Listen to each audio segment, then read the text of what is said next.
योगेश एक होटल में काम करता था। उसके हाथ का बना चिकन सभी को बहुत पसंद था। होटल में आने वाले ग्राहक योगेश के हाथ का बना स्पेशल चिकन ही खाने के लिए आते थे। क्या बात है जोगिंदर, आज चिकन में वो मजा नहीं है जो हमेशा होता है। वो आज योगेश छुट्टी पर है, इसलिए किसी और लड़के ने बनाया है। ओहो, तभी तो कहूँ योगेश के हाथ का बना चिकन तो मुंह में जाते ही घुल जाता है। अच्छे से पका और सिका हुआ होता है। भाई, जब योगेश छुट्टी पर होता है तो पहले ही बता दिया करो। बिल्कुल, हम तो स्पेशल योगेश के हाथ का तंदूरी चिकन ही खाने आते हैं। पता नहीं योगेश को आज ही छुट्टी लेनी थी। एक बार फोन करके देखता हूँ। हेलो योगेश, कहाँ है भाई? कल से तू बिना बताए गायब है, कोई फोन भी नहीं किया। मालिक, मेरी पत्नी बीमार है, छोटा बच्चा है, उनकी देखभाल करने वाला मेरे सिवा कोई नहीं, पर मैं कोशिश करता हूँ। जैसे ही पत्नी की तबीयत थोड़ी ठीक होती है मैं लौट आऊंगा। माफ करना मालिक, मैंने कभी ऐसे छुट्टी नहीं ली, मेरी मजबूरी है, इस वजह से मुझे छुट्टी लेनी पड़ रही है। अरे तेरी बीवी बीमार है तो क्या मैं अपना होटल बंद कर दूं? हैं? तेरी वजह से मैं ग्राहकों को तो परेशान नहीं कर सकता ना। अब आने की कोई जरूरत नहीं है, मैं कोई और चिकन बनाने वाला ढूंढ लूंगा। मालिक, मेरे लिए मेरी पत्नी और बच्चे से ज्यादा इस दुनिया में कुछ भी नहीं। अगर आप मुझे नौकरी से निकालना चाहते हैं तो बेशक निकाल दीजिए, पर आपको इस तरह से बात करने का कोई हक नहीं। जोगिंदर ने योगेश की मजबूरी को नहीं समझा और उससे गलत तरीके से बात की। इस कारण योगेश ने खुद ही होटल में नौकरी करने से मना कर दिया। इस समय उसकी पत्नी और उसके बच्चे को उसकी सबसे ज्यादा जरूरत थी। सुनो जी, तुमने काम करने के लिए मना क्यों कर दिया? अब इतनी जल्दी दूसरा काम कैसे ढूंढोगे? मालती, जिस इंसान को किसी की परेशानी से कोई मतलब नहीं, उस इंसान के यहाँ मैं काम नहीं कर सकता। ये तो सरासर गलत है। कोई बात नहीं, मैं दूसरा काम ढूंढ लूंगा। कम से कम इज्जत की रोटी तो खा लूंगा। एक रास्ता बंद हो जाए तो दूसरा रास्ता खुल ही जाता है। बस लगन और सोच अच्छी होनी चाहिए। अच्छा, मैं तुम्हारी दवाई लेने बाजार जा रहा हूँ। रास्ते में सब्जी और कुछ फल भी लेता आऊंगा। मुन्ना को मैं साथ ही ले जाता हूँ, थोड़ी देर मेरे साथ घूम लेगा। चल मुन्ना, आजा गोदी। योगेश मुन्ना को गोदी में लेकर मालती की दवाई लेने के लिए बाजार चला जाता है। भैया, ये एक पत्ता दवाई का और एक सीसी दोनों दे दो, और एक ही डॉक्टर ने कोई नई दवाई लिखी है, वो भी दे देना। कितने हुए भैया? 500 का ये दवाई का पत्ता है, बाकी 100 रुपए इस टॉनिक के और 30 रुपए का ये पत्ता, टोटल 630 रुपए हुए। डॉक्टर ने ये नई दवाई किसके लिए लिखी है भैया? ये जो नई दवाई है ये ताकत की लिखी हुई है। शरीर में खून की कमी हो जाती है, जिसे पूरा करने के लिए इसे रोजाना देना है, तभी शरीर में खून बनेगा और ताकत आएगी। अच्छा, ठीक है भैया, ये लो आपके पैसे। योगेश दवाई, फल, सब्जियां लेकर घर आ जाता है। योगेश जानता था कि उसे कुछ न कुछ तो करना ही पड़ेगा। उसे पैसों की जरूरत थी। उसे मकान का किराया, बिजली पानी का बिल सब कुछ भरना था। मालती की माँ गांव में रहती थी। जब उन्होंने अपनी बेटी की बीमारी के बारे में सुना तो वो उससे मिलने पहुंची। माँ, आपको देखकर मैं बहुत खुश हूँ। अब आप आ गई हो तो मैं जल्दी ठीक हो जाऊंगी। मैं जानता था तुम माँ जी के लिए उदास हो, इसीलिए मैंने टिकट करवा दी थी। अच्छा हुआ माँ जी आप आ गए, अब मालती को भी आराम मिलेगा। योगेश बेटा, मैं भी अपनी बेटी, दामाद और नाती से मिलने के लिए बहुत उदास हो रही थी। वो तो तुमने मेरी टिकट करवा दी, वरना मालती के बापू का तो तुम्हें पता है, सारा दिन गांव के जमींदार के पास काम में ही लगे रहते हैं। वैसे तुम्हारा मन कुछ ठीक नहीं लग रहा बेटा, कहीं मालती की वजह से तो चिंता में नहीं हो? उसकी चिंता मत करो, अब मैं आ गई हूँ, वो जल्दी ठीक हो जाएगी। माँ, इनकी परेशानी का कारण कुछ और है। इन्होंने होटल में काम छोड़ दिया है। वहाँ के मालिक ने मजबूरी को नहीं समझा। मेरी तबीयत ठीक नहीं थी तो इन्होंने कुछ दिन की छुट्टी ले ली और फिर। मालती अपनी माँ को योगेश की नौकरी छोड़ने की सारी बात बताती है। कोई बात नहीं योगेश बेटा, मन खराब नहीं करते, कोई ना कोई रास्ता जरूर निकल आएगा। अच्छा, मैं गांव से बांस का चिकन बना कर लाई थी। मैं जानती थी मालती को बांस का चिकन बहुत अच्छा लगता है, तो इसके बापू ने कहा कि मैं बना कर ले जाऊं। तुम कहो तो मैं तुम्हारे लिए गरम कर दूं। माँ, इन्होंने तुम्हारे हाथ का बांस का चिकन नहीं खाया, तुम गरम कर ही लाओ। माँ जी, एक बात पूछूं? मैं हर तरह के चिकन बना लेता हूँ। 1-2 बार मैंने बांस का चिकन खाया भी हुआ है, पर बनाकर कभी नहीं देखा। हाँ बेटा, खड़े मसालों और नमक मिर्ची में लपेटकर चिकन को थोड़ी देर रखा जाता है। फिर बाद में उस चिकन को बांस में भरकर ऊपर केले के पत्ते से ढककर जब इसको हम आग पर पलट पलट कर सेकते हैं तो बहुत ही स्वादिष्ट लगता है। केले के पत्ते की खुशबू बहुत अलग सी आती है। रुको, मैं गरम करके ले ही आती हूँ, तब तुम्हें इसके स्वाद का पता चल जाएगा। योगेश की सास बांस का चिकन गरम करके दे देती है, जो योगेश को बहुत ही स्वादिष्ट लगता है। अचानक योगेश के दिमाग में एक विचार आता है। माँ जी, हमारे शहर में ऐसा कोई ढाबा नहीं है जहाँ बांस का चिकन बनता हो, तो मैं सोच रहा हूँ कि आपसे बांस का चिकन बनाना सीखकर एक ढाबा खोल लूं। कम से कम कुछ तो शुरुआत होगी। ये तो बहुत अच्छा विचार है योगेश बेटा, और तुम चिंता मत करो, जब तक मैं यहाँ हूँ इस काम में मैं तुम्हारी पूरी तरह मदद करूंगी। सुनो जी, मैं जानती हूँ कि तुम इसमें जरूर सफल होगे। मेरे सोने की चेन गिरवी रखकर जितने पैसे भी मिले वो लेकर तुम नया ढाबा शुरू करो, बांस का चिकन ढाबा। पर मालती, तुम्हारे पास बस ये सोने की चेन ही बची है, तुम इसे भी। मेरा गहना तो तुम हो, मुन्ना हो, तुम दोनों मेरे साथ हो तो मुझे किसी और गहने की कोई जरूरत नहीं। और फिर सफल प्रयासों से योगेश शहर में अपना बांस का चिकन ढाबा खोल लेता है। बांस के चिकन का स्वाद लोगों को बहुत पसंद आ रहा था। योगेश ने अपनी सास से अच्छी तरह बांस का चिकन बनाना सीख लिया था और वो पहले ही बहुत बढ़िया चिकन बनाता था, इसलिए उसे ये सब करने में ज्यादा देर नहीं लगी। धीरे धीरे योगेश अपनी हिम्मत और लगन से ढाबा चलाने लगा। बहुत से लोग पहले ही योगेश को जानते थे और उसके हाथों के चिकन की बहुत तारीफ करते थे। जब लोगों को पता चला कि योगेश ने अपना ढाबा खोल लिया है तो लोगों की भीड़ वहाँ बढ़ने लगी और लोग बांस के चिकन का लुत्फ उठाने लगे। योगेश, अरे तुम्हारे हाथों के स्वाद को तो हम तरस गए थे। जोगिंदर के ढाबे पर अब वो बात नहीं रही, क्योंकि वहाँ तुम जैसा कारीगर नहीं है। यह बहुत बढ़िया बात हुई भैया, है कि तुमने अपना बांस का चिकन ढाबा खोल लिया भैया। बहुत बहुत शुक्रिया। कुछ दिनों बाद मालती की तबीयत जब बिल्कुल ठीक हो गई तो उसकी माँ गांव वापस लौट गई, पर जाते जाते उन्होंने जो तोहफा योगेश को दिया उसका कोई मोल नहीं। कहते हैं मुसीबत के वक्त जो साथ देता है वही अपना होता है। कुछ ही दिनों में योगेश का चिकन ढाबा हर तरफ मशहूर होने लगा और लोग दूर दूर से बांस का चिकन खाने के लिए उसके ढाबे पर आने लगे।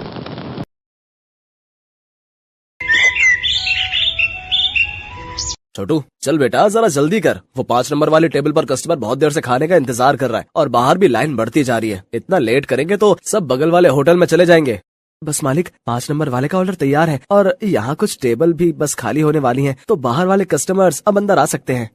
ये है सत्यभान और इसका होटल अतिथि देवो भव। जैसा इस होटल का नाम था ठीक वैसा ही यहाँ का काम था। होटल के अंदर आने से पहले हर कस्टमर का तिलक किया जाता था और फिर बड़े ही सम्मान के साथ उसे बिठाकर खाना परोसा जाता था। इस अनोखे तरीके की वजह से ही सत्यभान का ये होटल बहुत मशहूर था और बड़ी दूर दूर से लोग यहाँ खाना खाने आते थे। होटल के खाने का बढ़िया स्वाद और यहाँ की साफ सफाई भी एक बड़ी वजह थी कि आसपास के कई होटलों और ढाबों को छोड़कर कस्टमर सत्यभान के पास ही आते थे।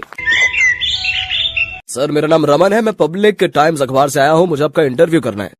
अच्छा, हाँ हाँ, क्यों नहीं, आइए आइए। रुकिए, पहले मैं आपका तिलक करूँगा। हाँ, अब ठीक है, अब आप यहाँ आराम से बैठिए। छोटू, जल्दी से साहब के लिए गर्मा गर्म कचौड़ियाँ और बढ़िया चाय तो लेकर आ। हाँ तो सत्यभान जी, सबसे पहले मैं आपका पूरा होटल और यहाँ की किचन देखना चाहूंगा। वैसे सुना तो मैंने ये है कि आप किसी को भी अपनी रसोई में लेकर नहीं जाते, लेकिन मुझे तो आपके वहाँ लेकर जाना ही होगा, वरना ये इंटरव्यू अधूरा रह जाएगा। अरे बस वो बात ऐसी है कि आप तो जानते ही हैं, होटल के बिजनेस में सारा खेल खाने में इस्तेमाल होने वाले मसालों और रेसिपी का ही है और यहाँ मैंने और मेरे साथियों ने बड़ी मेहनत से ये सब तैयार किया है। अच्छा, लेकिन आपके यहाँ जो लोग काम करते हैं, मतलब आपके साथी, अगर उनमें से किसी ने धोखा दिया तो? नहीं नहीं, ऐसा तो हो ही नहीं सकता। यहाँ जितने भी लोग मेरे लिए काम करते हैं वो सब के सब मेरे गांव से ही हैं, यानी सब मेरा परिवार है। आज तक का रिकॉर्ड है, मुझे मेरा कोई साथी छोड़कर नहीं गया। ये तो वाकई बहुत बड़ी बात है। लेकिन अब तो आप इतने मशहूर हो गए, आपका होटल एक ब्रांड बन चुका है, तो लोग आपकी रसोई को अंदर से देखना चाहते हैं। आप चिंता मत कीजिए, मैं आपके मसालों और रेसिपीज का राज नहीं खोलूंगा, लेकिन रसोई के अंदर की कुछ फोटोज तो चाहिए होंगी आपके इंटरव्यू के साथ छापने के लिए। सत्यभान उस पत्रकार को समझाने की कोशिश करता है, लेकिन वो खुद ही उस पत्रकार की बातों में फंस जाता है। अखबार में अपना इंटरव्यू और फोटो छपने की बात से वो बहुत खुश था और इसी खुशी में वो बह गया और उस पत्रकार को उसने अपने होटल का एक एक कोना बहुत अच्छे से दिखाया। साथ ही अपनी रसोई में ले जाकर अपने सारे तौर तरीकों और रेसिपीज का भी अनजाने में खुलासा करता गया। वो पत्रकार होटल की लगभग हर चीज की तस्वीर ले रहा था। इंटरव्यू के दौरान उसने सत्यभान से कई सवाल पूछे, जिनके जवाबों में सत्यभान के सारे सीक्रेट खुलते जा रहे थे। अच्छा सत्यभान जी, बहुत अच्छा लगा आपसे मिलकर। इंटरव्यू के लिए शुक्रिया, अब मैं चलता हूँ। जी जी, आपका बहुत शुक्रिया। अब वैसे ये सब कब छपेगा अखबार में? बस यही 1-2 दिन में, मैं आपको फोन पर इन्फॉर्म करूंगा। इतना कहकर वो पत्रकार सत्यभान के होटल से बाहर निकलता है और कुछ दूर पहुंचते ही मुस्कुराते हुए अपने गले में पहना हुआ आई कार्ड उतारकर एक कूड़े के ढेर में फेंक देता है। बड़ा अक्लमंद समझता था खुद को, एक नंबर का बेवकूफ निकला ये तो।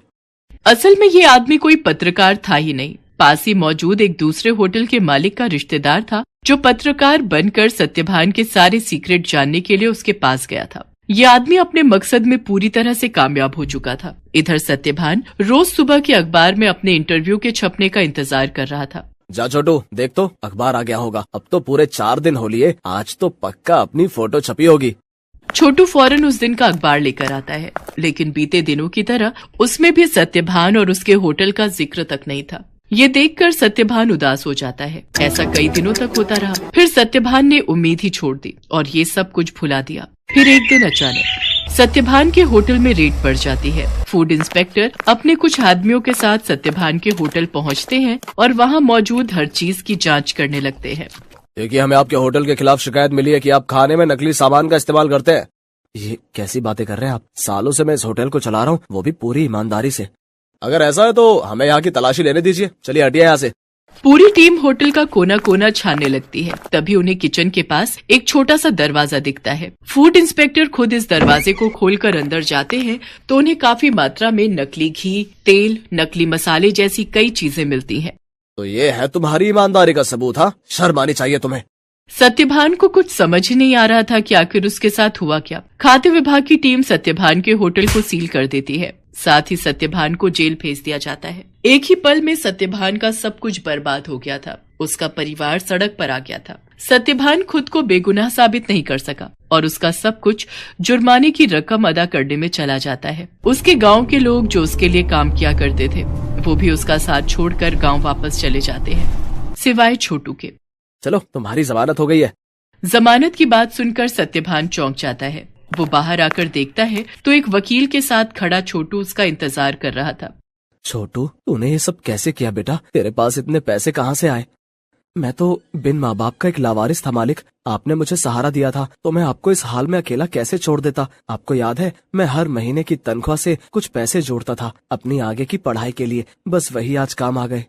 छोटू की बात सुनकर सत्यभान की आंखों में आंसू आ जाते हैं और वो छोटू को गले लगा लेता है। लेकिन अभी भी सब कुछ ठीक नहीं हुआ था। शहर भर में सत्यभान का नाम खराब हो चुका था। इसलिए सत्यभान अपने परिवार और छोटू के साथ शहर छोड़कर अपने गांव चला जाता है। वहां बांस के बड़े बड़े जंगल थे, जिनके बीचों बीच एक छोटी सी झोपड़ी बनाकर सत्यभान और उसका परिवार रहने लगता है। सत्यभान के पास गुजर बसर के लायक भी पैसे नहीं थे, इसलिए उसे कुछ तो करना ही था। तभी एक दिन उसने गांव के एक बच्चे को एक आधे कटे बांस में कुछ खाते हुए देखा। सत्यभान उस बच्चे के पास गया और उससे बोला, बेटा, ये क्या खा रहे हो?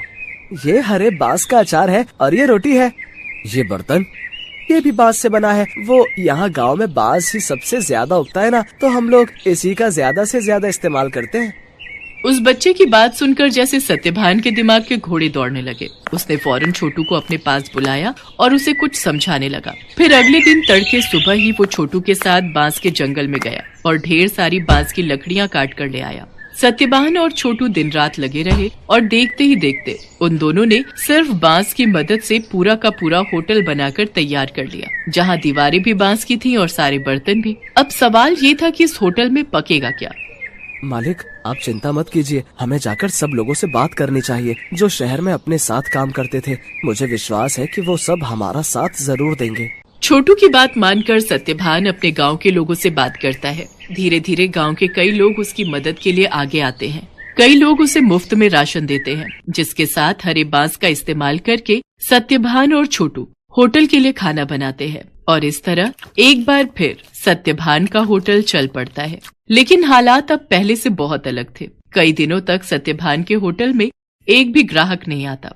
फिर एक दिन शहर से कुछ दोस्तों का एक ग्रुप वहां आता है और सत्यभान के अनोखे होटल को देखकर चौंक जाता है। कुछ नया आजमाने के इरादे से वो सभी सत्यभान के होटल के अंदर आ जाते हैं। सत्यभान उन सब की बहुत ही अच्छे से खातिरदारी करता है और फिर भाई वाह, मजा आ गया। ये तो बिल्कुल ही नया एक्सपीरियंस था। शहर से इतनी दूर इतनी अच्छी सर्विस और उससे भी बढ़िया खाना।